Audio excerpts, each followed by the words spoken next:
Seigneur dans Matthieu chapitre 2 à partir du verset 1. La Bible nous dit, Jésus étant né à Bethléem en Judée, au temps du roi d'Hérode, voici des mages d'Orient arrivèrent à Jérusalem. Nous allons prendre 2 Corinthiens chapitre 6 verset 2. La Bible nous dit, car il dit, au temps favorable, je l'ai exaucé. Au jour du salut, je t'ai secouru. Voici maintenant le temps favorable. Voici maintenant le jour du salut. Amen. Alors, le thème de ce matin, par la grâce de Dieu, je l'ai intitulé le temps d'Hérode. Nous savons tous, pour les habitués de la Bible, qui est Hérode.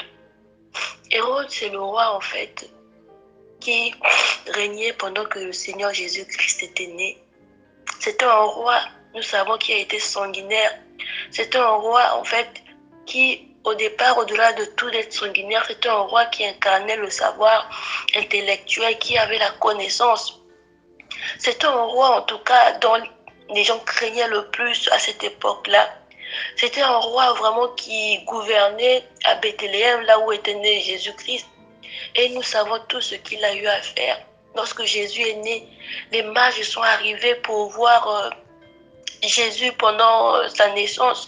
Ils sont passés par Hérode, ils ont demandé à Hérode, nous sommes les mages, nous sommes venus d'Orient pour venir adorer le roi des Juifs qui est né.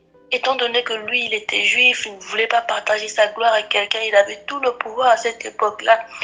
Il a dit aux mages, en tout cas, allez-y, lorsque vous allez adorer le roi, vous allez revenir vers moi pour me donner des nouvelles. Comme ça, moi aussi, j'irai adorer. Et les mages, poussés par l'esprit, nous connaissons l'histoire. On les a dit, vous allez plus passer par Hérode, vous allez directement repartir chez vous. Et nous connaissons tout ce qui s'est passé. C'était un roi vraiment qui a assassiné tous les nouveau-nés. C'était un roi qui n'avait vraiment pas de cœur. C'était un roi qui, vraiment à cette époque-là, assoiffé du pouvoir. C'est quelqu'un qui ne voulait pas vraiment qu'il y ait un autre roi. Il ne s'attendait pas à ce qu'il y ait un roi que un roi des Juifs, où les mages étaient venus aussi loin pour venir l'adorer. Et nous avons vu comment il a réussi à détruire des vies. Nous avons vu comment tous les enfants nés, les premiers nés jusqu'à un certain âge, il a donné de l'ordre à ce qu'on puisse les tuer. Et nous connaissons tous l'histoire. Pourquoi j'ai intitulé ce matin, par la grâce du Seigneur, le temps d'Hérode? Nous sommes dans un temps où, aujourd'hui, nous voyons des choses au-delà. Nous sommes dans un temps où Hérode règne. Hérode, c'est quelqu'un qui a le pouvoir, la capacité de diriger un monde. Hérode, c'est quelqu'un qui a cette capacité-là de pouvoir dire quelque chose et puis exterminer tout le monde. Aujourd'hui, autour de nous, nous voyons qu'il y a des Hérodes autour de nous. Que ce soit sous des dirigeants qui nous dirigent, nous voyons comment les ordres sont donnés par-ci, par-là, et boum, nous voyons comment les gens sont en train de venir essayer de mettre des choses, d'imposer les choses. Nous voyons comment même le diable en ce moment est en train d'accélérer les choses. Nous voyons comment les personnalités, nous voyons comment les gens sont en train d'être bouleversés par le temps d'Hérode. Le temps d'Hérode, c'est le temps où actuellement nous sommes. C'est un temps où le diable est en train de prendre le contrôle. À l'époque, c'était le temps d'Hérode où il a tué les enfants, il a tué les nouveau-nés pour pouvoir régner. Mais le temps d'Hérode actuellement chez nous, c'est le temps où le diable est en train d'imposer, le diable est en train de contrôler. Le diable est en train de détruire des vies autour de nous, en tout cas, il est en train de faire ravage. Là, nous sommes en train de voir comment bientôt Noël va arriver, le temps d'Hérode. Comment vont se comporter les parents pendant ce temps d'Hérode. Comment vont se comporter les enfants. Nous avons traversé un cap du corona. Nous avons vu comment les décisions ont été prises par les hommes forts de ce pays, de cette nation. C'était le temps d'Hérode. Et nous savons tous, en tant qu'enfants de Dieu, qu'il y a un temps d'Hérode, qu'il y a un temps de Dieu. Mais que faisons-nous les chrétiens pendant le temps d'Hérode? Les mages, pendant le temps d'Hérode, ont reçu la révélation de ne plus repartir vers le palais pour donner les nouvelles du roi qui était né. Mais nous, aujourd'hui, là, nous sommes dans quel temps? Es-tu mage? Es-tu roi? Est-ce que tu dois te cacher pour fuir la face d'Hérode? Est-ce que tu dois dévier la stratégie d'Hérode pour pouvoir t'en sortir? La question qui se pose ce matin en chacun de nous, c'est pendant ce temps de rôle, quel est ton rôle? Pendant ce temps de rôle, quelle est la stratégie que tu dois bâtir? Pendant ce temps d'Hérode où le diable est en train de mener la campagne de détruire des vies, des jeunes filles sont brisées, des parents sont marginalisés, où nous voyons comment un père est en train de violer sa fille. Pendant ce temps d'Hérode, nous voyons comment même les enfants sont en train de tuer les parents. Quelle est notre attitude pendant le temps d'Hérode? Qu'est-ce que nous faisons? Quelle est la mission qui nous a été donnée pendant le temps d'Hérode? Bientôt, nous allons passer au cap du Nouvel An. Le 1er janvier, où tout le monde se déchaîne. Pendant les Noëls, où tous les enfants ont le libre arbitre. Et pendant ce temps de rôle, quelle est notre attitude?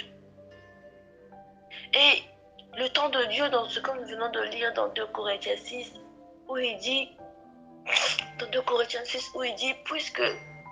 car il dit, au temps favorable, je t'ai exaucé. Au jour du salut, je t'ai secouru. Voici maintenant le temps favorable. Voici maintenant le jour du salut. Jésus est venu en plein règne d'Hérode. Il est venu au moment où il y a eu un homme qui est en train de mettre la terreur. Il est venu au moment où il y a eu un roi, en tout cas sanguinaire, qui faisait ce qu'il voulait à cette époque-là. Il est venu habiter parmi les êtres humains. Il est venu habiter dans un pays où Hérode est en train de diriger. Mais Jésus savait sa mission.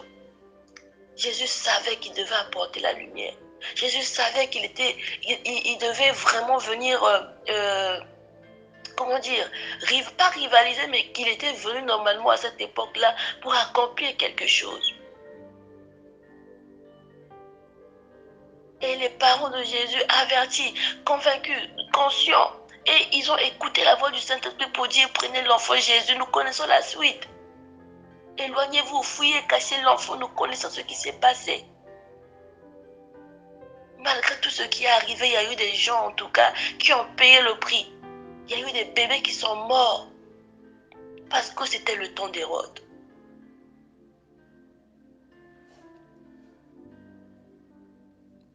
Et lorsque Jésus est arrivé, les parents, divinement avertis, ils savaient que cet enfant-là, il devait faire, c'était vraiment l'enfant qui devait apporter la délivrance et l'espérance.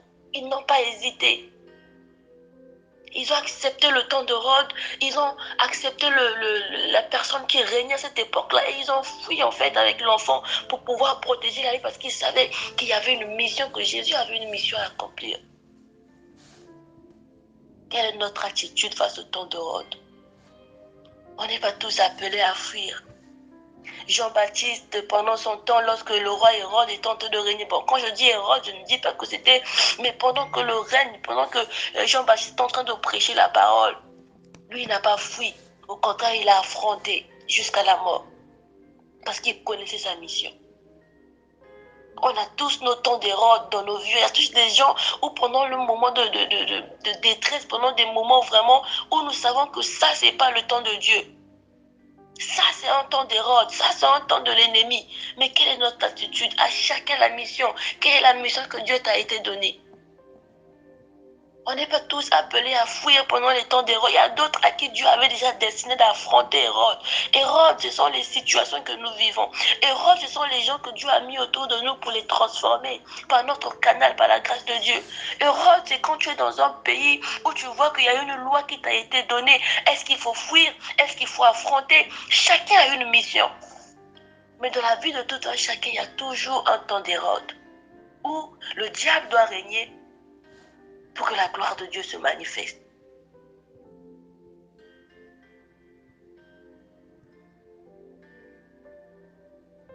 Et pour certains, lorsque nous sommes dans les temps d'Hérode, ce sont les temps des épreuves. Impossible de fuir, impossible d'avancer, mais il faut passer par le temps d'Hérode. Paul a écrit, nous sommes en paix avec Dieu grâce à notre Seigneur Jésus-Christ. Nous tirons notre fierté même dans nos détresses. Car nous savons que la détresse produit la persévérance. La persévérance conduit à la victoire dans l'épreuve. Et la victoire dans l'épreuve nourrit l'espérance. Ça se trouve dans Romains 5, verset 1. Au temps de Rhodes. Pour certains, pendant leur temps de Rhodes, ils sont appelés à persévérer dans les épreuves. Pour d'autres, ils sont appelés à fuir. Pour d'autres, ils sont appelés à affronter. Mais quelle est la mission qui nous a été donnée? Quelle est ma mission face au temps d'Hérode? Jésus, il a fallu qu'il soit caché pour préserver sa vie parce qu'il avait une mission. Jean-Baptiste, il a fallu qu'il soit tué. Étienne, il a fallu qu'il soit tué pendant le temps d'Hérode. Et toi, pendant ton temps d'Hérode, quelle est l'attitude que tu prends vis-à-vis? Pendant que, à l'instant où nous parlons, les femmes, les filles sont en train d'être prostituées sur les TikTok, nous voyons comment nos jeunes soeurs, nos jeunes frères sont en train de se perdre, même ceux qui sont au milieu de nous, qu'on appelle des chrétiens. Mais toi autour, tu vois qu'il y a des gens qui sont en train de se perdre pendant ce temps de Rhodes. Quelle est ton attitude? Est-ce qu'il faut rester calme? À chacun selon sa mission. Est-ce qu'il faut fuir face aux épreuves? Quelle est notre attitude? Est-ce qu'il est possible vraiment que chacun de nous doit supporter les épreuves?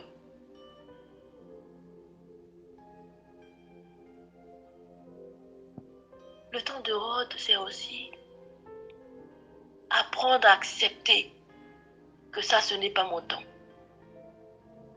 Le temps de Rhodes, c'est aussi savoir accepter l'humiliation, savoir accepter les épreuves, savoir garder la tête haute pour dire ça, c'est d'abord Hérode qui est en tête de régner. Ce n'est pas le moment pour moi de me faire voir. Jésus a été obligé d'être caché pendant un temps pour pouvoir ainsi révéler sa mission, pour pouvoir ainsi bien accomplir la mission pour laquelle il a été appelé. Dans nos familles, il y a des gens aujourd'hui qui n'ont peut-être pas encore connu, peut-être qu'ils ont entendu parler de Jésus, mais ils ne vivent pas réellement. Ils sont encore dans le temps des rôles. Mais toi, quelle est la situation? Quelle est ta capacité à pouvoir les parler de Jésus?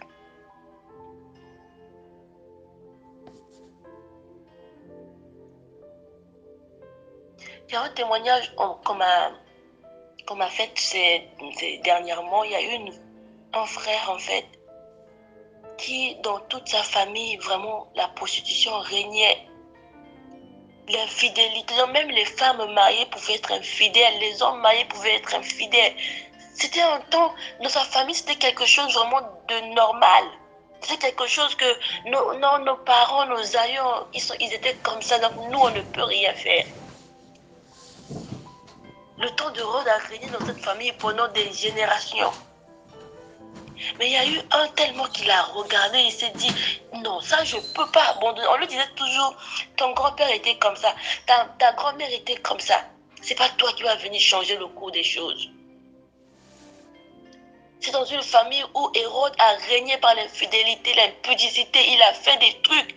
Mais lui, il avait une mission à accomplir. Il avait toujours quelque chose qui brûlait au fond de lui pour dire, tu dois prier pour ta famille, tu ne dois pas être comme ta famille. Mais qu'est-ce qu'il a fait? Il n'a pas fui. Il n'a pas fui, mais il a affronté. C'est pendant ces moments il a affronté. Il a décidé de prier pour la famille. Il a décidé de vivre différemment pour la famille. C'était son fardeau à lui. Mais après, année et année, il ne voyait aucune solution. C'était les mêmes choses. Il ne voyait rien du tout. Il a voulu abandonner. Mais au-dedans de lui, il y a quelque chose que lui disait n'abandonne pas. C'est ton temps, c'est ton... En tout cas, tu dois aller jusqu'au bout. Hérode ne lâche pas facilement. Hérode a attendu les mages. Les mages ne sont pas passés. Lui-même, il a pris la décision. Tuez-moi tous les enfants nés de tel âge à tel âge. Hérode n'abandonne pas facilement. Et aujourd'hui, ce frère-là, il n'est ni évangéliste, il n'est ni pasteur. Mais il a réussi à convertir toute une famille qui était attaquée, toute une famille qui était assise. En tout cas, les autels étaient assis vraiment dans sa famille. Les autels d'impudicité. Mais c'était son temps. Il y a eu un temps d'Hérode, mais il est rentré pour combattre Hérode. Il n'a pas fui. Il n'a pas accepté la situation. Aujourd'hui, il y a d'autres enfants de Dieu qui acceptent des situations pour dire non, c'est parce que la sœur Intel est passée par là. La sœur Intel a eu un témoignage, il y a eu 20 ans de ceci. Bon, moi aussi, je suis là pendant 20 ans. On n'a pas les mêmes missions. Il y a des gens qui sont appelés à affronter Hérode. Il y a des gens qui sont appelés à s'écarter d'Hérode. On n'a pas les mêmes missions. On n'a pas les mêmes objectifs.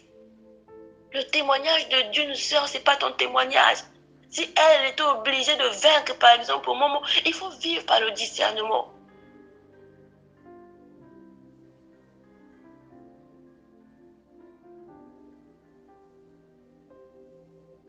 Le salut t'a été donné, le salut m'a été donné.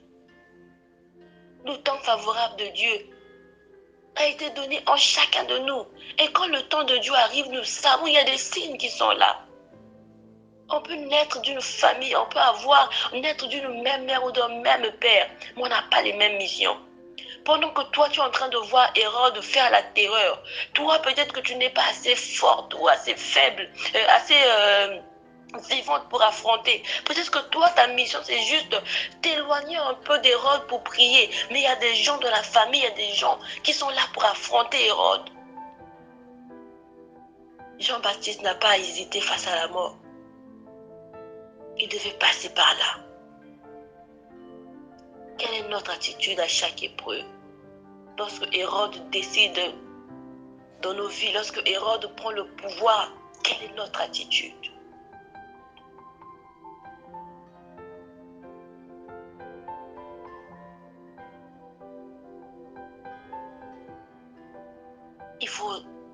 Le dernier point que je devais également parler, c'est la notion du temps. Au temps d'Hérode, il y a eu un temps.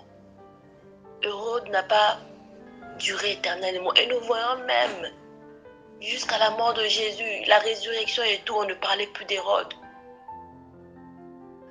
Hérode, c'est juste un temps. Rien n'est éternel. Les épreuves ne sont pas éternelles. Ce que nous vivons en ce moment ne sont pas éternels. Mais ce que Dieu nous demande, c'est de faire exactement la mission qu'il nous a appelés à faire. Nous savons tous que pendant les fêtes, pendant les trucs, pendant les choses, ou pendant les fins d'année, qu'il y a des veillées, qu'il y a des morts, qu'il y a des terreurs, les rois sont en train de dévaster. Mais toi qui connais la parole, quel est le fardeau que toi tu as déjà eu? Quelle est l'attitude que le Seigneur t'a dit de faire? Est-ce de prier pour ta famille pendant ces temps de fête ou pendant ces moments de fin d'année? Soyons sensibles au temps. Toi, en tant que chrétienne, bientôt les fêtes, quelle est l'attitude que tu vas faire? Est-ce que tu vas commencer déjà à exhorter les gens?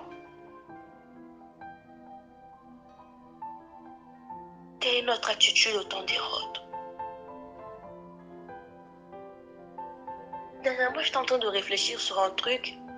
Pendant la période de Corona, il y a eu beaucoup de pasteurs avant le Corona qui disaient que Facebook, WhatsApp et tout ce qui va avec était pour le diable.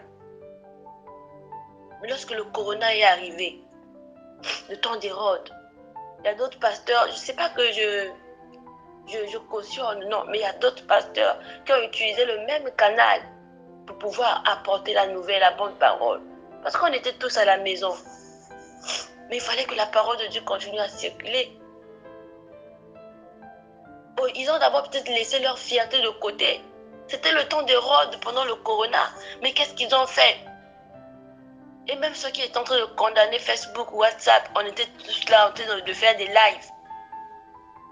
Ils ont trouvé des stratégies au temps d'Hérode. Il y a même de ces choses que tu pouvais dire, je ne peux pas aimer par principe.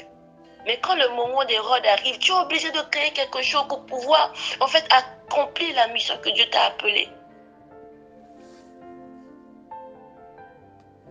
Nous vivons tous des épreuves.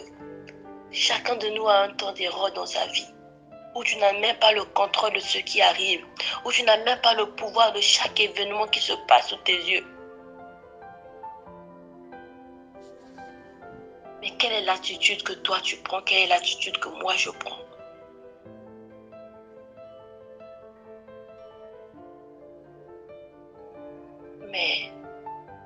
Hérode est mort.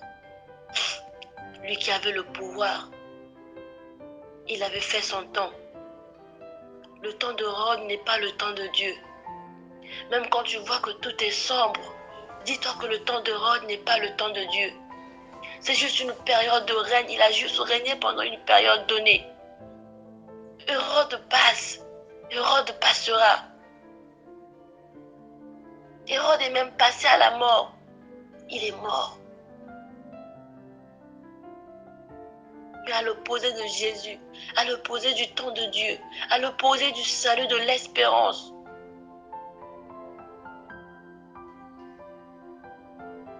et quand le temps de Dieu sonne, personne ne peut le contredire. Quand le temps de Dieu arrive, au-dedans de toi, tu sens que ça, c'est le moment que je dois faire ça. Ça, c'est le moment que je dois parler. Ça, c'est le moment que je dois faire X ou Y. C'est ça le moment. Moi, avant d'arriver ici, je disais toujours, je dois prêcher dans les métros, je dois évangéliser dans les métros, dans les rues de Paris. Je dois faire ci, je dois faire ça. Mais lorsque je suis arrivée, je n'avais même pas eu le temps d'évangéliser dans les métros. Je n'avais même pas le temps de parler de Jésus à quelqu'un, en fait, dans la rue. J'étais stressée, absorbée par les problèmes, absorbée par les événements. Je n'avais même pas de force, en fait. C'était mes moments d'épreuve. Personne ne pouvait savoir par quoi j'étais passée.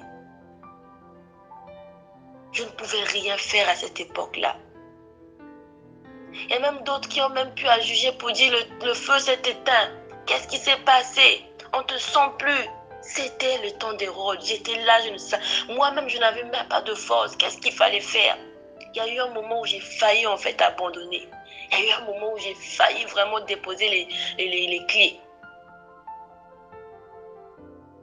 Mais je sentais au fond de moi qu'il y avait un esprit qui me disait, c'est pas le moment. Tu traverses juste ce petit temps d'Hérode, tu vas t'en sortir. Réveille-toi, replie sur toi-même, va faire le cas chez toi et tu reviendras vainqueur. Il a fallu que je me replie. Il a fallu que je reparte en arrière. Il a fallu que je puisse fuir un moment. Et lorsque je suis revenue, je vous assure, même quand je pars le matin à l'école, quelqu'un autour de moi que je ne connais pas, je dis bonjour. Tu as déjà entendu parler de Jésus? Moi-même, il m'arrive parfois des fois où je me dis, c'est pas moi. Ou le soir, quand tu rentres à la maison, tu es assis à côté d'une femme qui est là désespérée. Mais tu lui tiens la main pour dire Jésus t'aime. La personne te regarde, te dit, mais on n'est pas amis, qu'est-ce qui se passe? Je dis Jésus t'aime. Mais parce que je sais que c'est le temps de Dieu. Au-dedans de moi, je sais. Mais si tu pouvais me dire ça l'année dernière pour dire non, qu'est-ce qui se passe? Va évangéliser, va faire ça, va faire ci. Je ne pourrais pas. Parce que c'était le temps d'Hérode. C'était le temps où il fallait marquer mes preuves. C'était le temps où il fallait que les épreuves d'abord viennent. C'était le temps où moi-même je devais me replier. On n'a pas les mêmes visions. Pendant que les autres brillaient l'année dernière, pendant que les autres étaient forts pour évangéliser, j'étais dans un temps où Hérode était en train de prendre le dessus. J'étais dans les temps d'épreuve, dans les temps de vraiment où il fallait vraiment jauger la foi. J'étais dedans. Mais à la même année, à la même époque, il y a eu des gens qui ont bravé, il y a eu des gens qui ont combattu Hérode, il y a eu des gens qui ont fait des choses. On n'a pas les mêmes visions, on n'a pas les mêmes objectifs. Et j'aimerais encourager quelqu'un, lorsque l'autre traverse ces temps d'Hérode, ces temps de persécution, ne jugeons pas. Mais soyons quand même des gens qui vont peut-être, même quand tu ne connais pas la situation, tu vois de loin, mais prie pour cette personne dans le silence. Car tu ne sais pas quel temps il est en train de traverser. Tout silence n'est pas forcément tombé dans le péché. À chacun son temps. Il y a un temps de Dieu. Il y a aussi un temps d'Hérode. On n'a pas tous les mêmes missions. On n'a pas tous les mêmes persévérances. On n'a pas tous la même capacité à se relever. Apprenons à soutenir les autres. Aujourd'hui, j'arrive ouvertement, même quand on part en allant sur le chemin de l'église, parce que le temps de Rhodes est passé. Je pouvais m'arrêter quelque temps pour dire à une sœur, mais tu vas où? Je vais faire du sport. Est-ce que tu as déjà entendu parler de Jésus? mais parce que c'est un temps où je sens qu'il est favorable. C'est un temps pour moi où je me suis relevée, je me suis... je ne sais pas comment le dire. On ne va pas tous marcher sur la même direction. On ne va pas tous marcher sur un même pont. Parce que toi, aujourd'hui, tu as vaincu Hérode. Toi, aujourd'hui, tu es dans le temps de Dieu. Mais l'autre, à chacun sa marche. À chacun sa mission. On n'est pas tous obligés de penser comme les autres. On a tous nos temps d'Hérode. Où le diable est en train d'oppresser, où le diable a pris le dessus.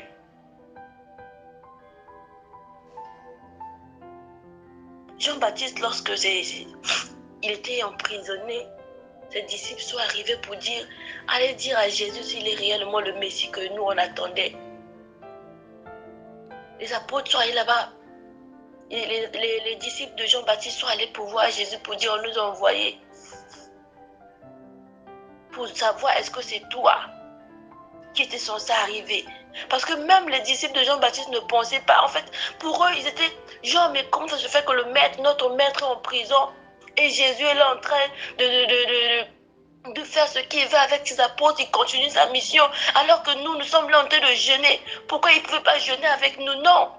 C'était au temps des disciples de Jean-Baptiste de jeûner. C'était leur temps d'épreuve à eux, ce n'était pas le temps d'épreuve de Jésus. Et lorsque le temps d'épreuve de Jésus est arrivé, où étaient passés les disciples de Jean-Baptiste? Même dans la Bible, ils n'ont plus signifié que les disciples de Jean-Baptiste ou ceux qui étaient avec Jean-Baptiste ont prié pour Jésus. À chacun son temps d'Hérode. Lorsque le temps d'Hérode de Jésus est arrivé, le temps des épreuves entre griffes, qui a pris la responsabilité? À chacun ses temps d'épreuve. Ce n'est pas parce que nous traversons tous des moments difficiles ou que toi tu vis des moments difficiles qu'on doit tous te soutenir, être là derrière. Il y a de ces épreuves que toi-même tu dois les subir. Et nous devons avoir la capacité à pouvoir aussi accepter. Et il y a d'autres combats qu'on n'est pas obligé de se battre. Il y a d'autres combats qu'il faut fuir. Il y a d'autres erreurs qu'il faut fuir. C'est pas parce que tu portes en toi Christ que tu es obligé d'affronter. Il y a des temps où tu ne peux pas affronter Hérode. Il y a des temps qu'il faut se replier. Face à l'impudicité, le patriarche a dit fuyez l'impudicité. Tu es qui au moment où tu vois que dans cette maison-là, l'impudicité règne, où X ou Y est en train de me faire des beaux yeux. Non, c'est une sœur de l'église. Où tu vois que là, c'est pas bon. Le temps d'Hérode. On n'est pas tous obligés à rester parce que nous portons en nous Christ. J'entends souvent les gens dire que je porte au Christ, peu importe ce qu'il y a de ces Hérodes, qu'il faut se replier pour chercher la face de Dieu. C'est pas que tu es fort ou que tu minimises Christ en toi, mais il y a de ces géants où ce sont des anciens qui doivent les combattre. Il y a de ces gens où nous sommes encore peut-être jeunes ou je ne sais pas, bébés spirituels comme on dit. Il y a de ces choses. Il y a de ces Hérodes que nous ne pouvons pas combattre par nous-mêmes.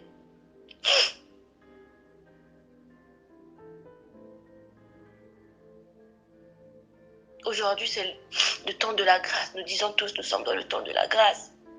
Mais depuis que tu cries que c'est le temps de la grâce, combien de personnes as-tu ramené dans ta famille, dans ton entourage, dans tes amis? Oui, le temps de la grâce, c'est le temps de Dieu. Combien de personnes que tu as parlé au Seigneur? Mais lorsque nous sommes face à eux, nous sommes comme eux. Nous cautionnons la bêtise. Nous faisons des choses par sentiment. Au temps d'Hérode, nous avons peur de parler de foi pour ne pas qu'on nous juge. Comme Pierre à cette époque, au temps d'Hérode, où il a dit tu marches comme Christ, tu étais avec cet homme. Il a renié pour dire non. Il a renié au temps d'Hérode la peur d'être jugé.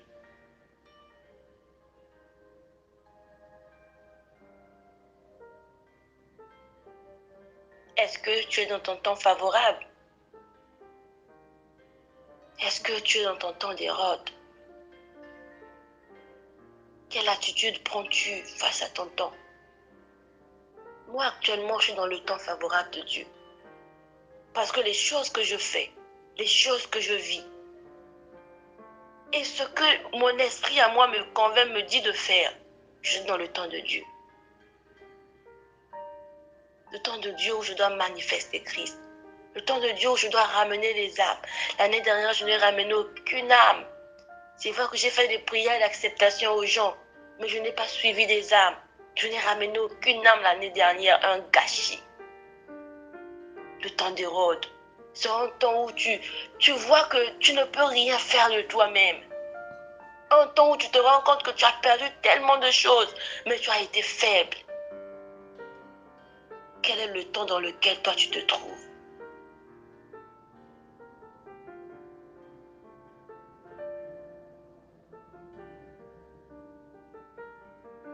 Nous sommes dans un temps où on ne sait pas réellement si le Seigneur viendra demain.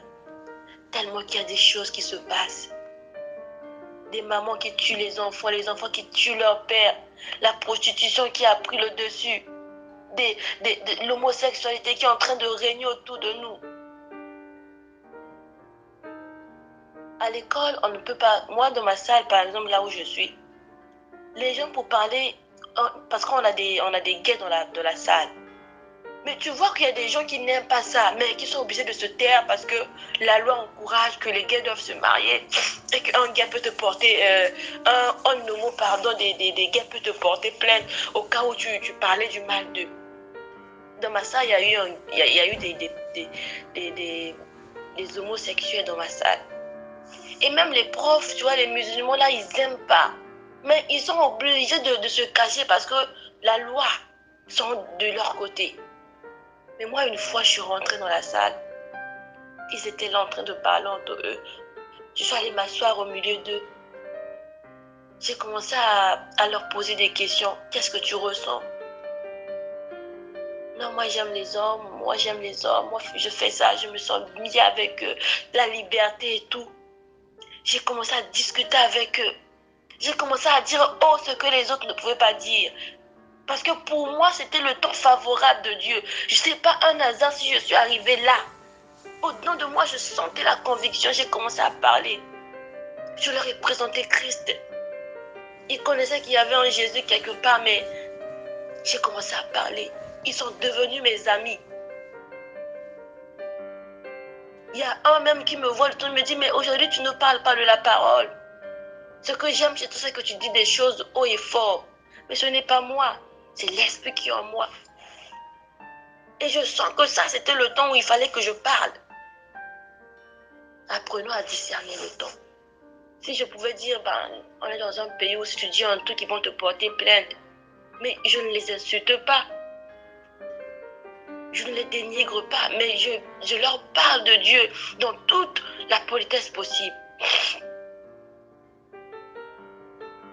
Face au temps d'Hérode, il y a des gens qui se replient. Il y a des gens qui abandonnent la foi. Étienne n'a pas abandonné la foi. Jusqu'à la mort, il a dit, je vois le ciel s'ouvrir. Je vois les anges autour de moi. Il a accepté de mourir.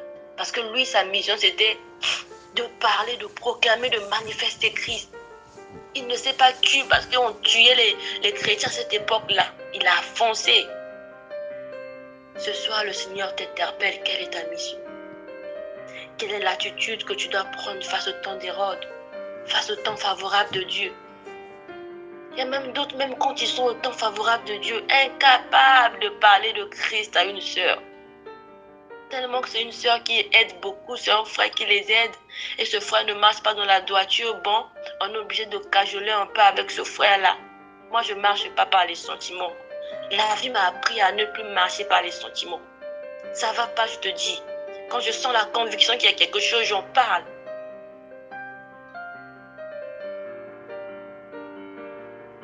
Discernons le temps. Christ revient bientôt, oui. Est-ce que nous avons atteint nos missions? Est-ce que nous avons atteint nos objectifs? Faisons tout pour la gloire de Dieu. Nous allons élever nos voix. Nous allons demander au Saint-Esprit de nous guider, qui nous donne la capacité à accepter le temps qui nous est donné, à accepter les épreuves, à accepter que ça, c'est pas le temps de Dieu, que ça, c'est le temps de Dieu. Qui nous donne également la capacité de pouvoir faire exactement ce que le Seigneur veut que nous puissions faire pendant ces temps-là. Nous allons élever nos voix.